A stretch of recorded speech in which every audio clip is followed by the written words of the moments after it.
अस्सलाम वालेकुम गाइस, मेरा नाम है अली और मैं अपने channel daily horror stories bye Ali से आपके सामने मौजूद हूँ। मैं उम्मीद करता हूँ आप लोग दुनिया में जहाँ पे भी मौजूद हैं खैरियत से हैं, खुश हैं और आपकी ज़िंदगी बहुत अच्छी गुजर रही है। अगर आप लोगों ने अब तक मेरे चैनल को सब्सक्राइब नहीं किया तो मैं रिक्वेस्ट करता हूँ कि इसको सब्सक्राइब कर लें, शेयर करें और अगर आप अपनी स्टोरीज़ को शेयर करना चाहते हैं तो आप व्हाट्सएप कर सकते हैं, ईमेल कर सकते हैं या अपनी आवाज़ में रिकॉर्ड कर सकते हैं। गाइस, आपसे रिक्वेस्ट थी कि दुआ करें अल्लाह ताला मुझे सेहत दे। तबीयत मेरी ठीक नहीं है और आप दुआ करिएगा मेरा नाम लेके।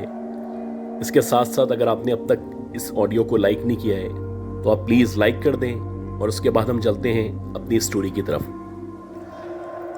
आज की ये जो स्टोरी है, ये स्टोरी हमें तैमूर साहब ने भेजी है और ये जो वाक़यात इनके साथ पेश आए थे इन 1981-82 में पेश आए थे। ये बताते हैं कि जब 1981-82 का टाइम चल रहा था तो मेरे father federal B area block 15 में रहा करते थे और उस दौर में मेरे फादर के जो हालात थे वो बहुत फाइनेंशियली स्ट्रॉन्ग थे। हम लोग एक हैप्पी फैमिली थे। मेरे फादर, मदर और हम 3 बहन भाई बहुत ज़्यादा खुश थे। दुनिया जहाँ की फैसिलिटीज़ हमारे पास मौजूद थी और उस दौर के अंदर भी हमारे घर में गाड़ी हुआ करती थी। गर्ज के जिस तरह के लाइफ स्टाइल की लोग दुआ किया करते हैं, हमारा वैसा ही लाइफ स्टाइल था और हमें वक्तन फ़वक्तन महसूस होता रहता था कि जैसे हमारे सराउंडेड जो लोग हैं, ख़ास तौर पे हमारे फादर के घर वाले, वो हमारी खुशियों से खुश नहीं हैं। मेरे फादर हमेशा अपनी फ़िटनेस का ख्याल रखा करते थे। वो एक्सरसाइज किया करते थे। उसके साथ साथ रात को खाना खाने के बाद 1 से 1.5 घंटे चहलकदमी किया करते थे। गर्ज के हम सब भी पूरी कोशिश करते थे कि हम सब भी अपने आप को फिट रख सकें। इसी तरह टाइम गुजर रहा था और हम हिस्सा हिस्सा करके बड़े हो रहे थे। मुझे अच्छी तरह याद है कि 1984 दिसंबर चल रहा था और दिसंबर की शायद 17 तारीख थी। हम सब बहन भाइयों ने एक साथ खाना खाया और खाना खाने के बाद अभी हम बाहर निकलने ही वाले थे कि एकदम से जो मेरे फादर थे उनके दिल में दर्द शुरू हुआ और ये दर्द इस कदर बढ़ता चला गया कि हमारी समझ ही नहीं आया कि इनके साथ क्या हुआ है। खैर, मेरी मदर ने फ़ौरन से गाड़ी निकाली और अपनी गाड़ी में ही मेरे फादर को लेके जिन्ना अस्पताल पहुंची।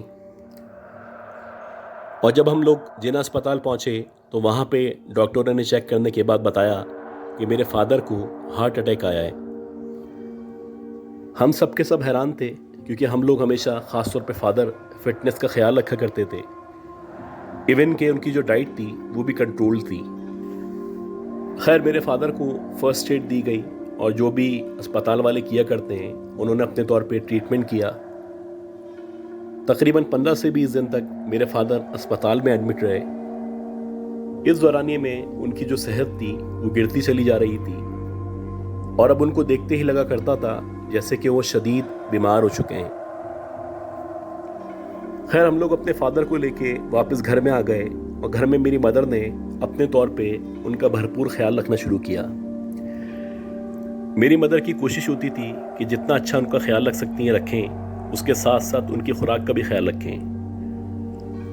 लेकिन जैसे जैसे टाइम गुजर रहा था वैसे वैसे बजाय इसके कि मेरे फादर की तबीयत बेहतर होती या ठीक होती, मुसलसल उनकी तबीयत ख़राब रहने लगी थी और आहिस्ता आहिस्ता करके ऐसा वक्त आ चुका था कि जो मेरे फादर थे उनके मुंह से आवाज़ नहीं निकला करती थी। इस दौरानिए में जो मेरी मदर की फ्रेंड्स थीं वो इनको कहा करती थी कि हमें ऐसा लगता है कि तुम्हें अपने शौहर को किसी रूहानी आलिम को या किसी आलिम दीन को भी दिखाना चाहिए। लेकिन जो मेरी मदर थी वो मुकम्मल तौर पे इस बात को इग्नोर कर देती क्योंकि वो इस तरह की बातों में या इस तरह के मामलात में यकीन नहीं रखा करती थी। इसी तरह तकरीबन 1 महीना मज़ीद गुजर गया। जनवरी या फरवरी का महीना चल रहा था और उस वक्त शदीद सर्दी हो रही थी। हम लोग की आदत थी कि हम आम तौर पे 10 या 11 बजे तक सो जाया करते थे। इत्तेफाक से उस रात मेरी मदर जाग रही थी और शायद वो टीवी देख रही थी। वो बताती हैं कि मैं टीवी लाउंज में मौजूद थी कि एकदम से मुझे ऐसा लगने लगा कि जो हमारी स्टेयर्स हैं, यानी छत से जो सीढ़ियाँ नीचे की तरफ आ रही हैं, वहाँ से शायद किसी ने उतरना या चलना शुरू किया है। पहले तो मेरी मदर समझी हो सकता है कोई पेट एनिमल हो, कोई बिल्ली वगैरह हो, लिहाजा उन्होंने इग्नोर किया। लेकिन जब उनको बाकायदा टक टक टक इस तरह करके आवाज़ आना शुरू हुई तो उनको यकीन हो चला कि बाकायदा कोई छत पे से नीचे की तरफ आ रहा है। उन्होंने बारी बारी आगे पीछे के कमरों का जायज़ा लिया और जब सबको अपनी जगह पाया तो अल्टीमेटली वो कमरों से बाहर निकली और आंगन से होती हुई इस स्टेयर्स की तरफ बढ़ने लगी। जैसे ही मेरी मदर की नज़र स्टेयर्स पे पड़ी तो उन्होंने देखा कि स्टेयर्स के ऊपर से एक औरत नीचे उतरती हुई आ रही है। उसने सफ़ेद कलर का गाउन पहना हुआ है और उस सफ़ेद कलर के गाउन के अंदर उसकी जो शक्ल है वो बहुत ही भयानक लग रही है। इसके साथ साथ उसकी जो आंखें हैं वो बहुत बड़ी बड़ी आंखें हैं और उसकी आंखों के गिर्द बहुत सारे हल्के मौजूद हैं। मेरी मदर बताती हैं कि उस औरत के हाथ में एक कैंडल मौजूद थी जो जल रही थी और उस कैंडल को लेके वो नीचे उतर रही थी। खैर, जैसे ही मैंने उस औरत को देखा तो फ़ौरन से मैं अलर्ट हो गई और मैंने उससे पूछा कि तुम कौन हो और यहाँ पे क्या कर रही हो। यह सुनने के बाद वो जो औरत थी वो मुस्कुराते हुए नीचे उतरने लगी और उसके साथ साथ उसने अपने हाथ उठाया। हाथ उठाने के बाद उसने अपनी उंगली अपने होठों पे रखी, जैसे कि वो मुझे इशारा कर रही हो कि मैं चुप हो जाऊं। जैसे ही उसने इस तरह का इशारा किया उसके बाद ऐसा लगने लगा कि मेरी बॉडी पजल हो चुकी है, मैं बेबस हो चुकी हूँ। ना मैं वहाँ से हिल पा रही हूँ, ना कुछ बोल पा रही हूँ और ना ही कुछ पढ़ पा रही हूँ। इस दौरानिए में वो मुकम्मल तौर पे स्टेयर्स से उतरी और उतरने के बाद मेरी तरफ बढ़ने लगी। जब वो मेरी मदर के बिल्कुल करीब आई तो करीब आने के बाद वो कहने लगी कि तुम्हारा शौहर कुछ दिन का मेहमान है, अगर उसको बचा सकती हो तो बचा लो। ये कहने के बाद वो जो औरत थी वो गेट से बाहर निकली और गैलरी की तरफ चली गई। मेरी मदर मुसलसल उसको देख रही थी, ना वो आगे बढ़ पा रही थी ना वो कुछ बोल पा रही थी और उनकी समझ ही नहीं आ रहा था कि उनके साथ क्या हुआ है। खैर, इसी दौरानिए में मेरे फादर पीछे से आए और जब मेरे फादर ने आके मेरी मदर के कंधे पे हाथ रखा तो एकदम से ऐसा लगा कि उनकी बॉडी जो थी वो रिलीज़ हो चुकी है और वो नॉर्मल हो चुकी हैं। मेरी मदर ने एकदम से रोना शुरू कर दिया और रोते रोते मेरे फादर को बताया कि अभी उन्होंने एक औरत को देखा है जो ऊपर से उतरी थी और गैलरी से होती हुई बाहर की तरफ गई है। यह सुनने के बाद मेरे फादर कहने लगे कि मैं जाके देखता हूँ और जब उन्होंने गैलरी में से होते हुए बाहर की तरफ जाके देखा तो वहाँ पे ना कोई बंदा मौजूद था, न किसी का नामो निशान मौजूद था। वापस आने के बाद मेरे फादर कहने लगे, हो सकता है तुमने कोई ख्वाब देखा हो या तुम्हारा वहम हो। वहाँ पे तो मैंने कम्प्लीटली चेक कर लिया है, न कोई औरत मौजूद है न किसी औरत का नामो निशान मौजूद है। खैर, उसके बाद जो मेरे फादर थे वो मेरी मदर को कमरे में लेके आ गए, उनको समझाने लगे ये सरासर तुम्हारा वहम था और देखो मैं तुम्हारे सामने मौजूद हूँ और मैं नॉर्मल हूँ। यह वाक़या होने के बाद मेरी जो मदर थी वो बहुत बुरी तरह डर चुकी थी और उनको अंदाज़ा हो चुका था कि हमारी फैमिली के साथ कुछ ना कुछ गलत हो रहा है और अब बहुत ज़्यादा गलत होने वाला है। उसके बाद से ही उन्होंने मेरे मामू को एक्टिव किया और अपनी फ्रेंड से रब्ता करना शुरू किया, क्योंकि मेरी मदर चाहती थी अब किसी ऐसे शख्स को इन्वॉल्व किया जाए जो रूहानी तौर पे मालूमात रखता हो या जो इस मामले का रूहानी इलाज कर सके। बिला आखिर काफ़ी कोशिशों के बाद एक साहब का पता चला और उन साहब के बारे में मशहूर था कि वो इस तरह के मामलात को देखा करते हैं।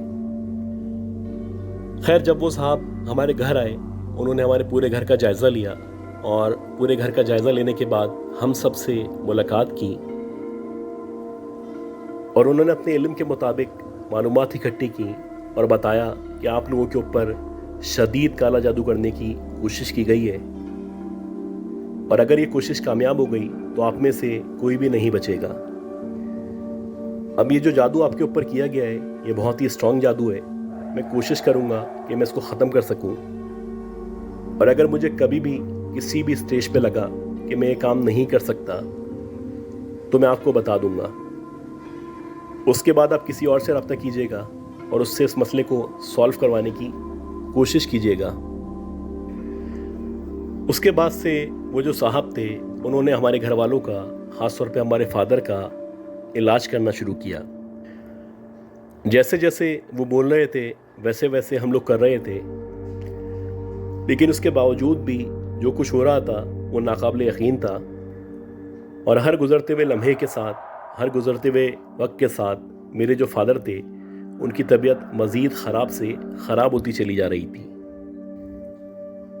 कुछ अरसे बाद वो स्टेज आ चुकी थी कि जो मेरे फादर थे वो मुकम्मल तौर पे बेड पे मौजूद थे। ना वो हिल पाते थे, ना वो बात कर पाते थे, और ना ही उनसे कोई काम होता था। इसी तरह मज़ीद 3 महीने गुजर चुके थे, और हर आने वाले दिन के साथ हमारे जो हालात थे वो ख़राब से ख़राब होते चले जा रहे थे। उन्हीं दिनों रात के तकरीबन 10 साढ़े 10 बजे का टाइम था। इत्तफाक से हम सारे के सारे लोग अपनी नानी के घर में मौजूद थे, और हमारे घर में सिर्फ मेरी मदर और मेरे फादर मौजूद थे। मेरे फादर की जैसे ही आंख लगी तो जो मेरी मदर थी वो टहलती हुई टेरेस की तरफ आ गईं, और जब वो टेरेस की तरफ आई तो वहाँ से जो हमारे घर का एक छोटा सा गार्डन था वो नज़र आया करता था। मेरी मदर मुसलसल गार्डन की तरफ देख रही थी कि एकदम से उनकी नज़र कोने पे पड़ी, और उन्होंने देखा कि कोने पे जहाँ पे चेयर रखी हुई है एक औरत बैठी हुई है। मेरी मदर को उसकी बैक साइड नज़र आ रही थी। उसका जो मुंह था वो दरवाजे की तरफ था, और उसकी जो पीठ थी वो मेरी मदर की तरफ थी। मेरी मदर बताती हैं कि उसको देखने से ऐसा लग रहा था जैसे उसने सफ़ेद कलर के कपड़े पहने हुए, और उसके जो बाल हैं वो बहुत लंबे लंबे कर्ली हेयर्स हैं। इसके साथ साथ उसके कपड़ों पे मुख्तलिफ जगह पे खून के निशानात मौजूद हैं। अब जैसे ही मेरी मदर ने उस औरत को देखा तो उनको अंदाज़ा हो चुका था कि कोई नॉर्मल औरत नहीं है, ये कोई दूसरी मखलूक है। अभी मेरी मदर वापस आने के लिए, यानी कमरे की तरफ बढ़ने के लिए मुड़ने ही वाली थी कि एकदम से वो जो औरत थी वो खड़ी हुई, और खड़े होने के बाद वो पलटी, और पलटते ही उसने मेरी मदर को देखना शुरू किया। अब जो मेरी मदर थी वो दोबारा से पजल हो चुकी थी। वो चाहने के बावजूद भी ना मुड़ पा रही थी, ना हिल पा रही थी, और इसी दौरानिए में वो जो औरत थी वो मेरी मदर की तरफ बढ़ना शुरू हुई। जैसे जैसे वो गार्डन में मज़ीद आगे बढ़ रही थी या मेरी मदर की तरफ आ रही थी, वैसे वैसे मेरी मदर को लग रहा था कि उसके चेहरे पे एक अजीब सी मुस्कुराहट मौजूद है। जैसे ही वो जो औरत थी वो मज़ीद आगे बढ़ी तो इसी दौरानिए में पीछे से किसी ने मेरी मदर के कंधे पे हाथ रखा। अब जब मेरी मदर ने पलट के देखा तो उन्होंने देखा कि वही लड़की जो अभी गार्डन में इनके करीब आ रही थी वो इनके बिल्कुल पीछे खड़ी हुई है और इनको देख के मुस्कुरा रही है। और एकदम से उसने कहा कि जो कुछ तुम लोग पढ़ रहे हो या जो कुछ तुम कर रहे हो इससे कुछ नहीं होने वाला। अब हम लोग यहाँ से तुम्हारे शौहर की और तुम लोगों की जान ही लेके जाएंगे। ये कहने के बाद वो जो औरत थी एकदम से गायब हो गई और मेरी मदर वहीं पे गिरी और बेहोश हो गई। खैर, जब मेरी मदर की आंख खुली तो तकरीबन 1-1.5 घंटा गुजर चुका था। उसके बाद वो वापस रूम में आई, मेरे फादर को आके सारा का सारा वाकया बताया, और अगले दिन मेरी मदर अपने साथ मेरे फादर को लेके उन्हीं पीर साहब के पास या उन्हीं आमिल के पास पहुंची। खैर, जब वो उनके पास पहुंची और उनको सारा का सारा वाकया बताया तो जो आमिल साहब थे वो कहने लगे कि मैं भी आपसे मिलना ही चाहता था, क्योंकि मैंने अपने तौर पे काफ़ी कोशिश की है, लेकिन आपके पीछे काले जादू के ज़रिए जिस चुड़ैल को लगवाया गया है वो इतनी आसानी से नहीं जाने वाली। तो मैं भी कोशिश कर रहा हूँ और मेरा आपको मशवरा भी है कि अगर कोई भी आपका जानने वाला इस तरह का काम किया करता है तो आप उससे भी रब्ता करें। अब ये सब सुनने के बाद और इन वाक़यात के बाद मेरी मदर, मेरे फादर, ख़ास तौर पे हम लोग बहुत ज़्यादा डर चुके थे। हमारी हालत ख़राब हो चुकी थी और हम सब बहन भाइयों के लिए अपने घर में रहना मुश्किल से मुश्किल होता चला जा रहा था।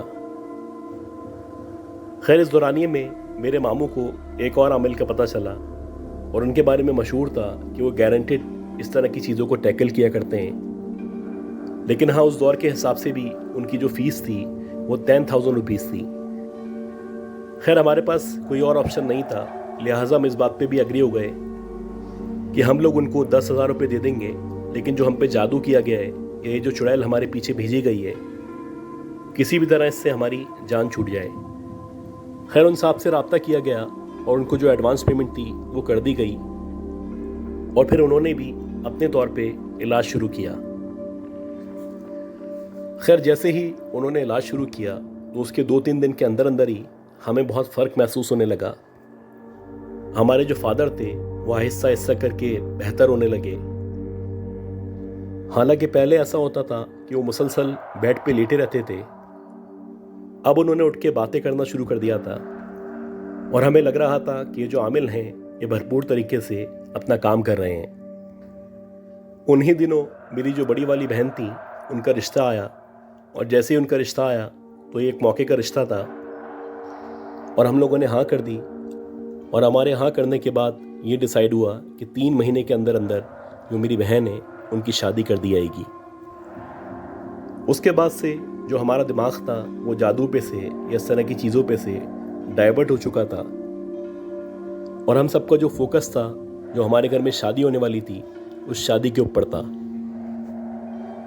मुझे अच्छी तरह याद है कि मेरी बहन की बारात से एक रात पहले हम सारे के सारे कज़न्स, सारे बहन भाई टीवी लाउंज में बैठे हुए थे। रात के तकरीबन 2-2:30 बजे का टाइम था और हम लोग बारी बारी गाने गा रहे थे, जैसे कि आमतौर पे शादी वाले घर में हुआ करता है। इसी दौरानिए में एकदम से लाइट चली गई और जैसे ही लाइट गई वैसे ही स्टेयर्स पे से किसी के उतरने की या नीचे आने की आवाज़ आने लगी। अब हम सारे के सारे टीवी लाउंज में मौजूद थे और यूजुअली जब स्टेयर से कोई नीचे आता था या उतरा करता था तो हमें क्लियर नज़र आता था और उसकी आवाज़ भी आती थी। खैर, हम लोगों ने सब ने जब स्टेयर्स की तरफ देखना शुरू किया तो हमने देखा कि स्टेयर्स के ऊपर से 3 औरतें एक दूसरे के साथ नीचे उतर रही हैं और 3 की 3 जो औरतें हैं उन तीनों ने बुर्का या इस तरह की कोई चीज़ पहनी हुई है, यानी कि उनके जो चेहरे हैं वो नज़र नहीं आ रहे, बस इतना पता चल रहा है कि बुर्का पहनी हुई ख़वातीन ऊपर से नीचे आ रही हैं। अब हमारा घर शादी वाला घर था, लेकिन उसके बावजूद भी हमें पता था कि हमारे घर में कौन कौन रुका हुआ है और कौन कौन मौजूद है। हमारे किसी भी रिश्तेदारों में या किसी भी जानने वाले में कोई भी ऐसी औरत नहीं थी जो बुर्का पहना करती। खैर, जैसे ही वो 3 ख़वातीन स्टेयर्स से नीचे उतरी तो एकदम से वो आगे बढ़ी और आगे बढ़ के इन लोगों ने अपने चेहरे के सामने से बुर्के को हटाया और जैसे ही इन लोगों ने अपने चेहरे के सामने से बुर्के को हटाया तो हम सब ने देखा कि उन सब की जो आंखें थीं इस अंधेरे में भी मुकम्मल तौर पे सफ़ेद थीं और ऐसा लग रहा था कि उनकी आंखें ऊपर चढ़ी हुई हैं। उनके जो चेहरे थे वो बहुत ही भयानक, बहुत ही खौफनाक चेहरे थे। उन तीनों में से जो सबसे आगे औरत थी उसने एकदम से कहा कि आज तुम्हारे बाप की ज़िंदगी का आखिरी दिन है, अब हम यहाँ से जा रहे हैं और तुम्हारे बाप को अपने साथ लेके जाएंगे। ये कहने के बाद ये जो औरतें थीं ये वापस मुड़ी और स्टेयर्स की तरफ जाते हुए देखते ही देखते गायब हो गईं। और ऐसे ही हुआ कि उसके तकरीबन 3 से 4 घंटे के अंदर अंदर मेरे फादर की एकदम से शदीद तबीयत ख़राब हुई और ना सिर्फ तबीयत ख़राब हुई बल्कि उनकी कुछ घंटों के अंदर अंदर डेथ हो गई। मेरी बहन की शादी ख़राब हो चुकी थी, मेरे फादर हमें छोड़ के जा चुके थे और अब ऐसा लग रहा था कि हम इस दुनिया में अकेले हो चुके हैं। मेरे फादर की डेथ के 4 दिन के अंदर अंदर हम लोगों ने वो घर खाली किया और अपने मामू के साथ उनके घर में शिफ्ट हो गए। उसके बाद से ना हमारे साथ कोई वाकयात पेश आए, ना इस तरह के मामलात पेश आए। गाइस, उम्मीद करता हूँ जो स्टोरी मैंने शेयर की है ये स्टोरी आपको पसंद आई होगी। अगर आपको ये स्टोरी पसंद आई है तो सबसे पहले लाइक कर दें, और अगर हो सके तो अपने सर्किल में, अपने दोस्तों में इसको शेयर करें। दुआ करें लाजमी कि अल्लाह ताला मुझे, मेरी फैमिली को, हम सबको सेहत दे, ज़िंदगी दे, सलामती दे और कामयाबी दे। मेरी अगले अपलोड तक के लिए अपना ख्याल रखिएगा। अल्लाह हाफ़िज़।